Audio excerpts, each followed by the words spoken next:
Assalamualaikum warahmatullahi wabarakatuh.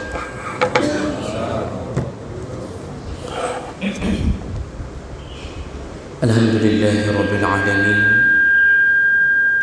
wa bihi nasta'in ala umuri dunya waddin. Asyhadu an la ilaha illallah wahdahu la syarika lah, wa asyhadu anna Muhammadan abduhu wa rasuluhul karim. Allahumma salli wa sallim ala nabiyyina wa sayyidina al-Mustafa Muhammadin wa ala alihi wa ashabihi ajma'in. Amma ba'd. Rabbi shrah li sadri wa yassir li amri wahlul 'uqdatam min lisani yafqahu qawli. Segala puji bagi Allah, kemudian salawat dan salam kepada Rasulullah, pada keluarga dan seluruh sahabat-sahabatnya yang Allah muliakan insyaAllah, para pengurus masjid, Tengku Imum, Bapak Kecil dan seluruh perangkat desa, juga kepada bapa-bapa dan ibu-ibu yang telah berhadir kerana Allah, dan semoga kehadiran kita tercatat di sisi Allah Subhanahu wa Ta'ala. Jemaah subuh yang dimuliakan Allah, kita akan sambung pelajaran kita. Kita sedang membahas tentang tazkirul anam bi fadli salatil qiyam, iaitu mengingatkan manusia tentang pentingnya melakukan salat di tengah malam atau melakukan qiyamul lail.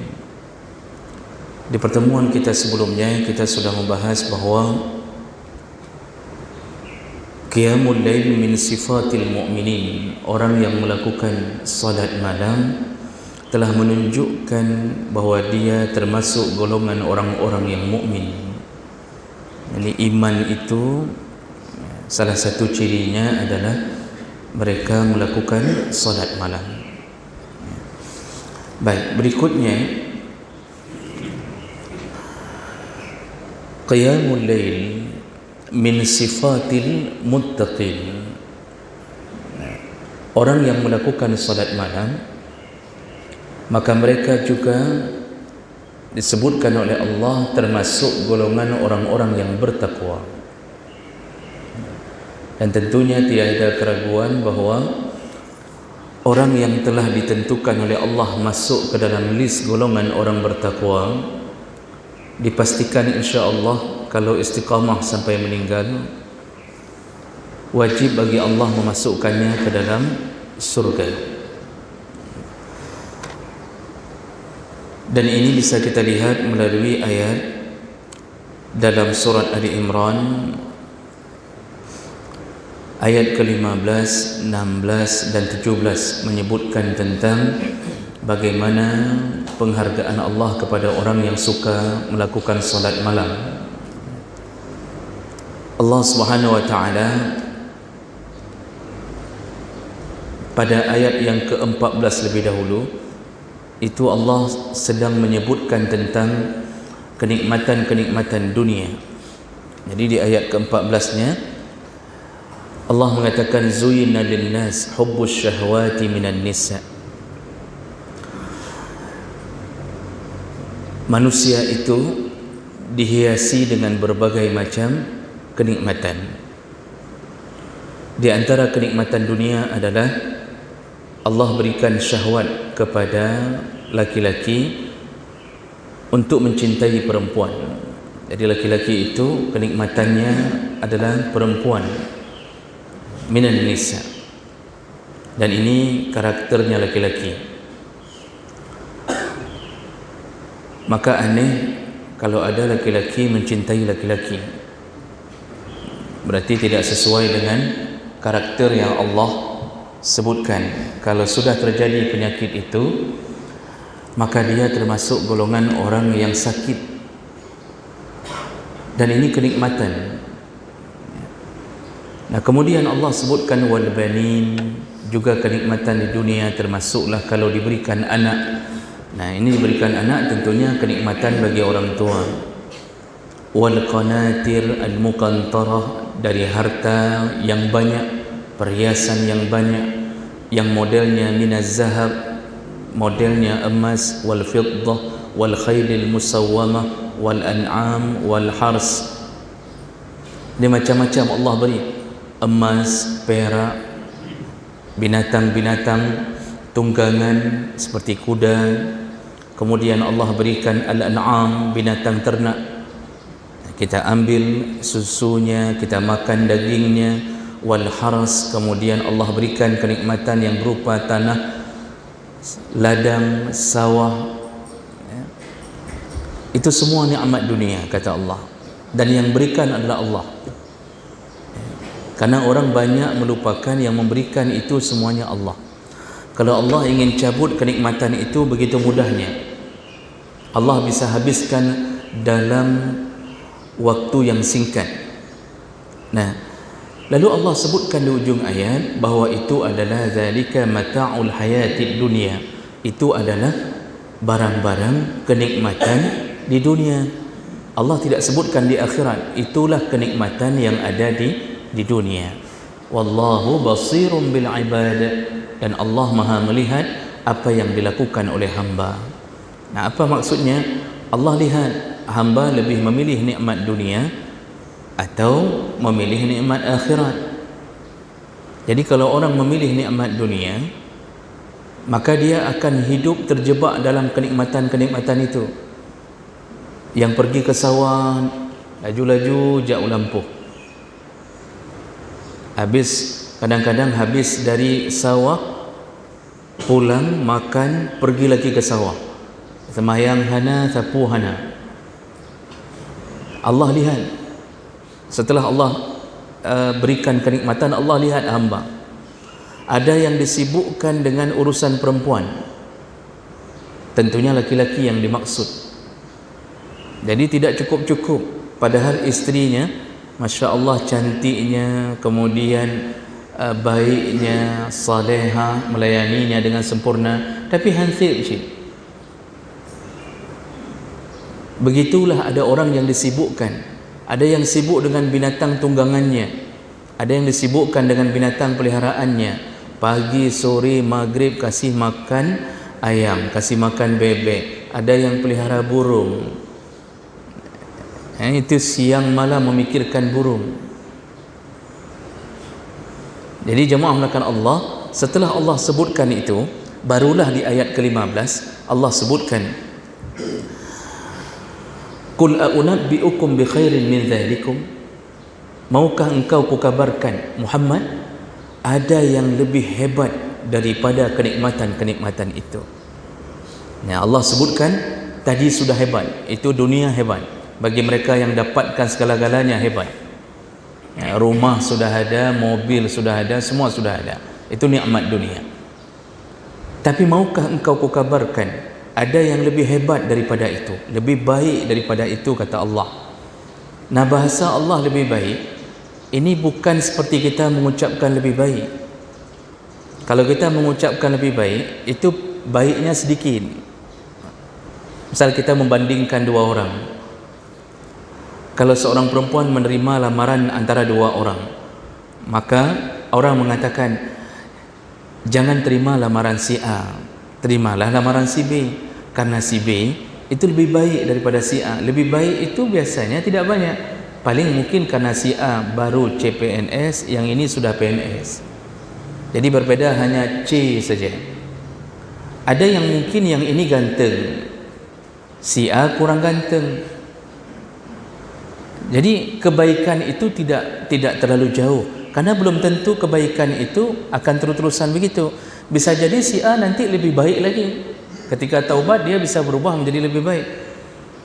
Begitu juga kita dengan barang-barang.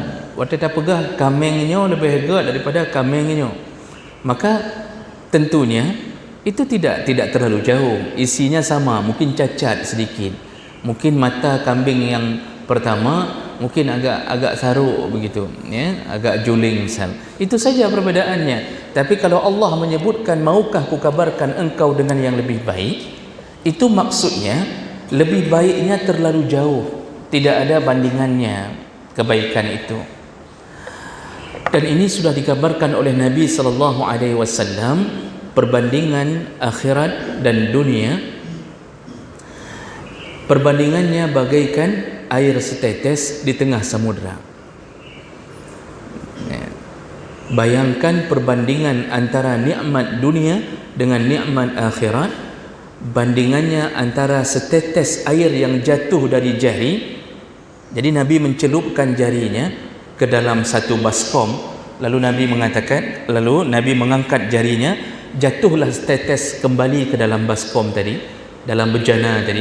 Lalu Nabi mengatakan, yang jatuh itu adalah kenikmatan dunia, sedangkan seluruh isi baskom itu adalah samudra. Nikmat dunia ubetinya, tapi nikmat akhirat seluas samudra. Maka oleh karena itu Allah menawarkan, mau yang lebih baik. Kita kalau ditawarkan yang lebih baik saja, bagah-bagah dah cok yang lebih baiknya. Jangankan itu, yang barang lebih murah saja kita kejar. Toko ini harga barang 5.000, kebetulan di sampingnya 4.500, 500 saja pun kita mau pindah ke toko lain. Itu sifat kita. Hanya dengan 500 saja kita pindah ke toko lain. Hidih lebih murah, padul lebih murah, 500 lebih murah, kita pindah, Pak. Itu sifat kita. Kita selalu menginginkan lebih baik. Kali ini Allah tawarkan, mau lebih baik dari nikmat dunia yang tadi kukabarkan. Lalu Allah mengatakan, dan kenikmatan yang lebih baik itu akan kuberikan kepada siapa? Lillazina taqaw 'inda rabbihim, yaitu orang-orang yang bertakwa di sisi Tuhannya. Kembali Allah mengatakan tentang ketakwaan. Jadi kenikmatan akhirat, surga, yang selalu diulang-ulang oleh Allah untuk orang bertakwa.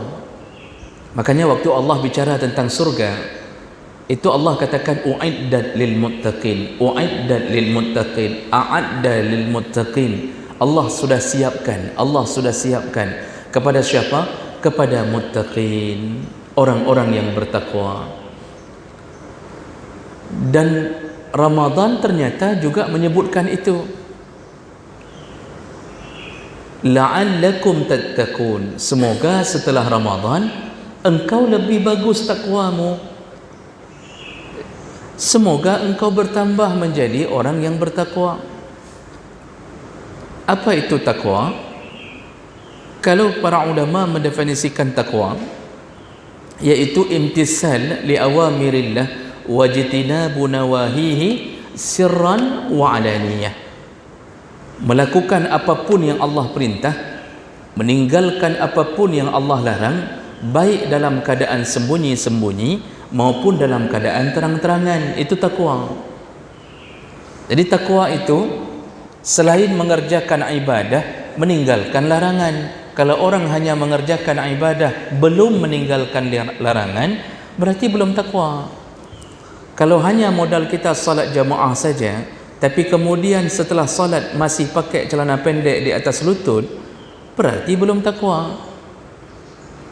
Karena takwa itu kalau menggabungkan antara taat pada perintah, taat di saat meninggalkan larangan. Jadi apapun yang kecil pun tidak berani dilakukan. Abu Bakar ketika salah seorang budaknya memberikan makanan untuknya, dan ternyata Abu Bakar lupa nanya. Ketika nanya, budak ini mengatakan, kemarin aku berpura-pura jadi dukun, lalu dikasih sedikit makanan ketika aku melakukan pengobatan. Jadi dia berpura-pura jadi dukun, melakukan pengobatan, dikasih makanan, yaitu berupa daging, diberikan ke Abu Bakar. Abu Bakar lupa nanya, dan ketika sudah teringat ditanya, itu jawabannya, langsung dia mencongkel tenggorokannya dengan jari telunjuknya. Kenapa? Takut memakan hasil dari perdukunan. Nyantingkat ya ke Allah. Ini model takutnya ke Allah. Umar bin Khattab waktu jadi khalifah, beras, gandum, masa itu gandum itu diangkat di atas pundaknya sendiri. Salah satu pembantunya mengatakan, wahai Amirul Mukminin, tidak layak engkau mengangkat-ngangkat barang ini dari satu rumah ke rumah yang lain. Kata Umar, biarkan aku yang mengangkatnya, karena engkau tidak akan sanggup memikul dosaku nanti di akhirat. Yaitu dosa apa yang dimaksud? Pemimpin yang membiarkan rakyatnya miskin. Begitu takutnya Umar sampai gandum diangkat sendiri supaya bengih Allah. Hari ini BBM naik sendiri jam 2 malam. Listrik tiba-tiba yang biasa kita bayar 200 bayar 500. Tidak peduli rakyat apa saja mau lakukan, pajuh-pajuhlah. Yang penting kami dapat gaji besar, dapat tunjangan sana, proyek sini, selesai. Rakyat tidak difikirkan. Begitu hilangnya rasa takut kepada Allah. Kenapa semua kezaliman terjadi? Orang tidak lagi takwa. Maka kalau setelah Ramadan masih ada sifat makan harta orang lain, berarti menunjukkan belum ada takwa. Karena di satu ayat Al-Baqarah yang terakhir berbicara masalah Ramadan, itu 188, Pak. Ya ayyuhalladzina amanu kutiba alaikumusiyam, itu 183, Al-Baqarah 183. Ditutup dengan ayat di 188. Karena 189 itu sudah bicara tentang yang lain. Yas'alunaka 'anil ahillah, itu sudah bicara lain. Jadi satu paragrafnya terakhir ditutup dengan kalimat apa? Wala ta'kulu amwalakum bainakum bil batil. Janganlah engkau memakan harta sesamamu dengan cara batil. Berarti ciri-ciri orang yang lepas Ramadan akan dapatkan la'allakum tattaqun, yaitu ciri-cirinya tidak berani lagi makan harta orang dengan cara batil. Tidak berani men-setting bagaimana mendapatkan harta orang yang bisa ke dia. Allah sebutkan salah satu contohnya di dalam ayat itu, wa tudlu biha ilal hukam litakulu fariqam min amwalin nasi bil ismi wa antum ta'lamun. Salah satu contoh makan uang orang dengan cara batil yang menunjukkan Ramadannya gagal, tidak diterima Allah, adalah setelah memakan harta, mengambil tanah orang, lalu engkau membawanya ke hakim, lalu engkau sogok hakim untuk memenangkan perkaramu. Itu salah satu cara. Jadi kalau begitu jemaah melakukan Allah, hati-hati yang merasa dirinya sudah bertakwa hanya dengan menjalankan ibadah. Lihat-lihat diri, apakah setelah ibadah ada rasa takut tidak meninggalkan larangan? Ada rasa takut tidak ketika kita berani mengganggu isteri orang? Ada rasa takut tidak ketika kita mengirimkan WA yang mesra bukan kepada orang yang berhak untuk kita kirimkan? Nah, ini hal-hal begini banyak sekali urusan. Maka orang hari ini perlu diberi semangat. Surga itu untuk orang takwa. Allah kembali menyebutkan kenikmatan yang lebih hebat di akhirat, lilladzina taqaw 'inda rabbihim, yaitu mereka yang bertakwa di sisi Allah.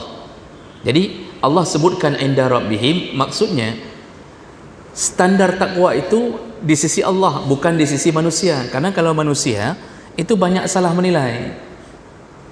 Hanya ada yang melihat zahir. Contoh, ketika kita memakai pakaian salat, dumhod aja memakai pakaian salat, peci tidak pernah lepas, maka orang akan mengatakan, ketika kita lewat, orang akan mengatakan, yang malim tak urungnya, alhamdulillah sembahyang subuh tapi nah. Padahal di kantor korupsi, tapi gara-gara sembahyang subuh selalu ada, dianggap orang malim, dianggap orang saleh. Penilaian kita nggak bisa jadi standar, Pak.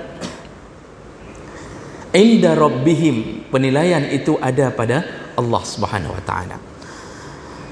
Apa janji Allah? Jannatin tajri min tahtihal anhar. Kujamin, kata Allah, yang meninggal dalam keadaan takwa, kuberikan jannat, surga-surga. Bagaimana ciri-ciri surga itu? Tajri min tahtihal anhar khalidina fiha. Modelnya, salah satu kesenangan surga adalah sungai-sungai mengalir di bawahnya. Nah, Rasulullah sallallahu alaihi wasallam menyebutkan dalam hadis, surga dihiasi dengan sungai. Dan di antaranya adalah sungai madu, sungai khamar, sungai susu. Tapi khamar di sana tidak memabukkan. Semuanya isi sungai itu lazzatil lisyaribin, lezat untuk diminum. Sungai kita indah, tapi tidak lezat untuk diminum. Sungai di sana selain bisa melampiaskan kesenangan, juga lezat untuk diminum dan tidak memabukkan. Jemaah melakukan Allah, kenapa surga itu dihiasi dengan sungai? Kenapa tidak laut? Nah, para ulama ahli tafsir menyebutkan salah satu kesenangan yang tidak membosankan bagi manusia di dunia adalah sungai. Menyo laut bagah bosan, cepat kita bosannya. Mandi senang sebentar, kemudian keluar lekit. Lekit apa bahasa Indonesia? Pelik, lengket-lengket. Harus mandi lagi. Makanya orang-orang yang berada di samping laut itu salah satunya menyediakan kamar mandi, harga 2.000. Kalau cuci rambut 2.500 bang. Jemaah melakukan Allah, sungai orang sanggup berjam-jam, dan itu salah satu kesenangan. Salah satu kesenangan di dunia. Sungai di dunia, Masya Allah, itu baru 0, sekian persen keindahannya dibandingkan sungai di surga. Jadi para ahli tafsir waktu menyebutkan tentang sungai, menjelaskan tentang sungai di surga, Allah ingin menyempurnakan kesenangan kita di dunia di dalam surga dengan disediakan sungai. Jadi sungai itu mengalir di semua sisi surga. Di semua sisi surga. Dari mana sungai itu mengalir? Disebutkan dalam surat, dalam hadis Nabi riwayat Bukhari Muslim, semuanya berpuncak pada Sidratul Muntaha. Waktu Isra Mi'raj pasti sering dengar kalimat Sidratul Muntaha. Tahu apa itu Sidratul Muntaha? Nah, dijelaskan oleh Rasulullah, Sidratul Muntaha itu pohon yang terakhir sebelum arasy Allah. Jadi satu pohon terakhir yang bercabang. Sidrah itu sidrun, nama pohon. Muntaha yang terakhir. Dari pohon itu mengalir, kata Rasulullah dalam hadis riwayat Bukhari, dua cabang airnya itu mengalir ke dunia, yaitu Sungai Nil dan Sungai Efrat. Sungai Nil dan Sungai Efrat dalam hadis. Sedangkan dua cabang berikutnya itu mengalir ke surga-surga. Nah, cuma Nil dan Efrat terjadi perubahan karena alam. Jadi tentunya tidak lagi seindah seperti yang di surga, karena sudah berada di dunia. Sesuatu yang sudah turun ke dunia itu tidak lagi sempurna seperti tetap di akhirat. Nabi Adam waktu tinggal di surga sempurna, tinggal makan, minum. Kan Allah mengatakan, ya Adam uskun anta wa zawjuka al-jannah wa kula minha ragadan haitsu syi'tuma. Adam, tinggal, bersenang-senanglah engkau dengan istrimu di surga, makanlah kalian berdua apapun yang kalian suka, apapun yang kalian suka, kata Allah. Begitu turun di dunia harus cari masak. Mau masak harus cari, tanam dulu, kemudian masak. Mau masak cari kayu bakar. Maka semua urusan di dunia ini tidak lagi sama. Dalam hadis yang lain, jemaah melakukan Allah, dalam juga hadis riwayat Bukhari, disebutkan Rasulullah menyebutkan jihan, wasihan, wal furat, wan nil, anharun min anharil jannah. Jadi Rasulullah menyebutkan nama 4 sungai. Sungai Jihan, Sihan, Furat dan Nil. Itu adalah sungai-sungai dari aliran surga, kata Rasulullah. Jihan dan Sihan disebutkan dalam tafsir hadis ini terletak di Armenia, dekat dengan Syam. Sekarang masuk di daerah Yordania. Itu berdekatan sungai Jihan dan Sihan. Nil itu sungai terpanjang di dunia, membelah beberapa negara. Nah, kemudian Efrat itu berada di antara Iraq, Turki, itu mengalir sungai Efrat. Jemaah melakukan Allah, berarti Allah sudah ingin nampakkan lebih dahulu, baru sedikit saja sungai di dunia engkau telah betah di tempat itu. Bagaimana kalau kita selalu dalam surga menemui sungai-sungai? Makanya Allah sempatkan kalimat khalidina fiha, engkau akan kekal di dalamnya, di dalam surga. Kalau Allah sudah sebutkan kekal, berarti enggak keluar. Nah, kalau tidak keluar, berarti menunjukkan kesenangannya tidak pernah berakhir. Karena kita kalau tidak disebutkan kekal, maka berarti ada kesenangan yang kita bosan. Orang tidak mau lama-lama di dalam satu tempat yang kesenangannya bosan, Pak. Senang-senang tapi bosan. Tapi surga Allah sebutkan berulang-ulang khalidina fiha, engkau kekal di dalamnya. Maksudnya Allah update, Allah terus-terusan membuat sesuatu yang baru.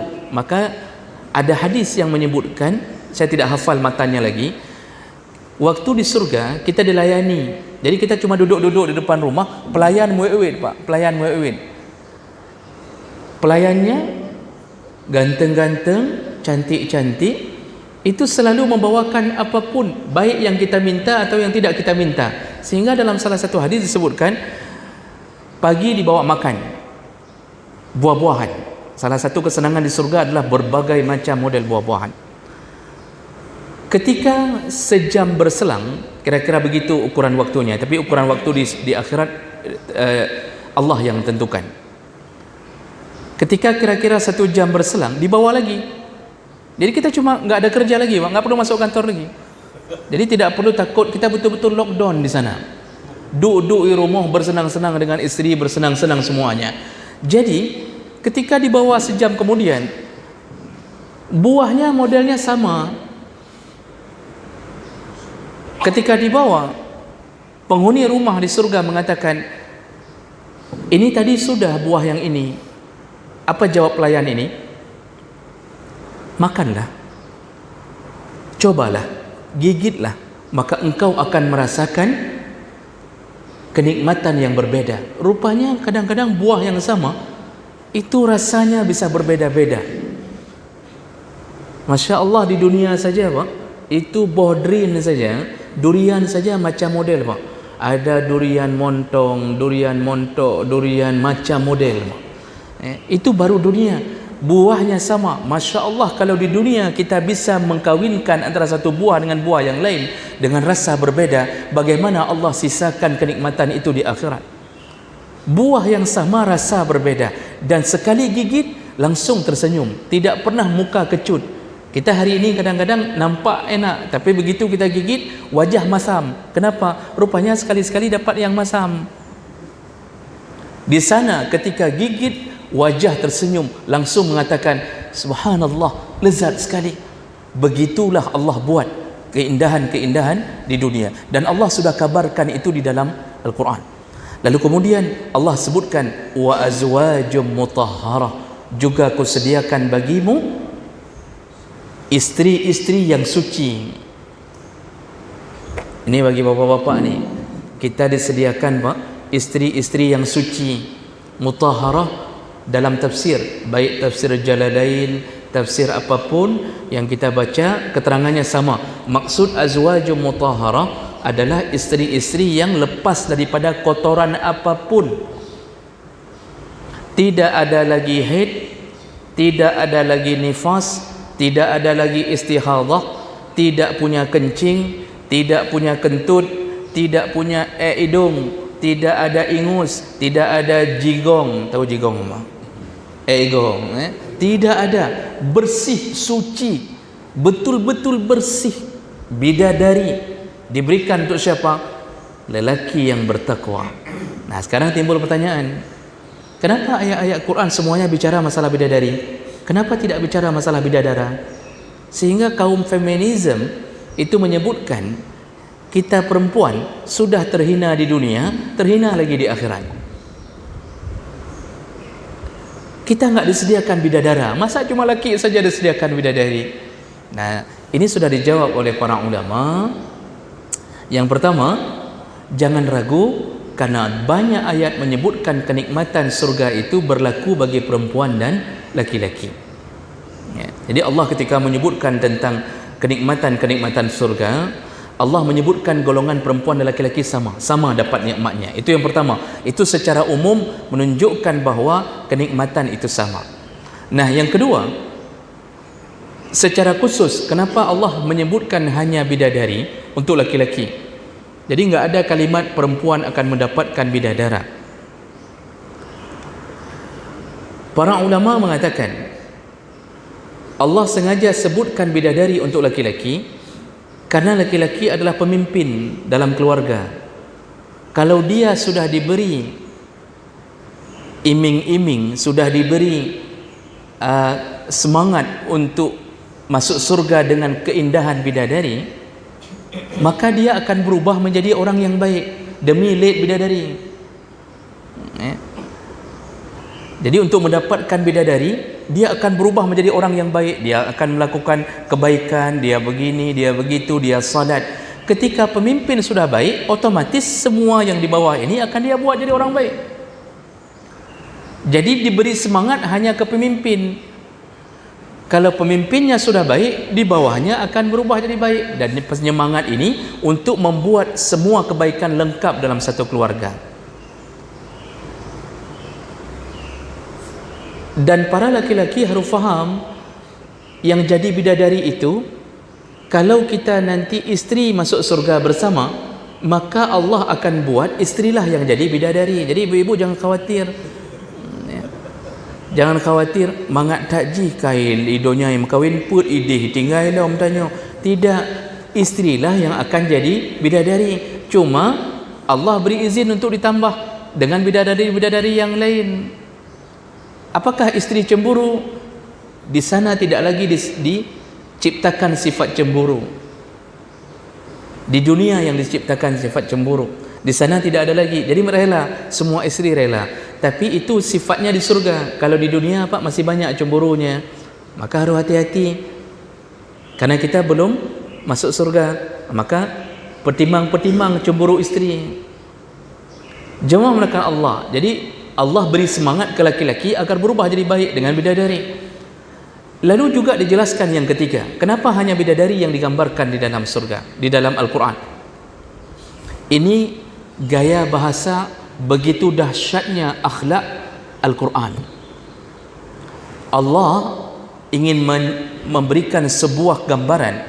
Al-Quran itu berbicara, itu betul-betul melihat orang. Bapak Ibu, kalau kita punya anak laki-laki, kan kita lebih terus terang masalah jodoh dengan dia.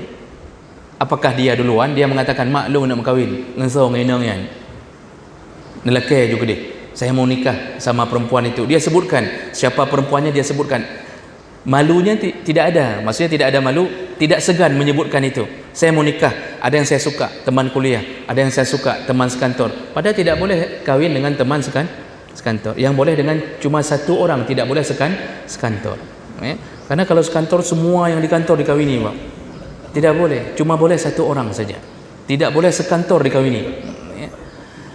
Begitu juga tidak boleh sekuliah dikawini, satu orang saja. Jadi jemaah melakukan Allah, laki enggak malu bicara masalah jodoh, laki tidak malu. Tapi kalau perempuan, kalau ada yang dia suka, dia tidak berani mengungkapkannya.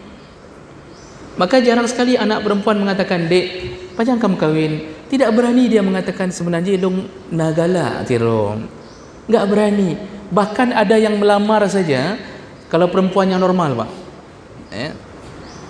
Tapi sekarang banyak perempuan di new normal.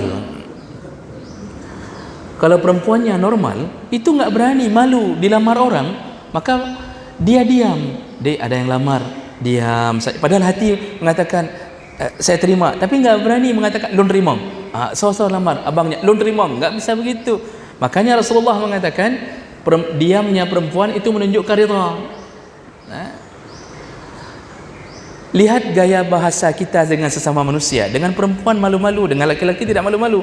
Makanya Al-Quran tidak menyebutkan tentang urusan itu terus terang kepada perempuan, tapi berterus terang kepada laki-laki.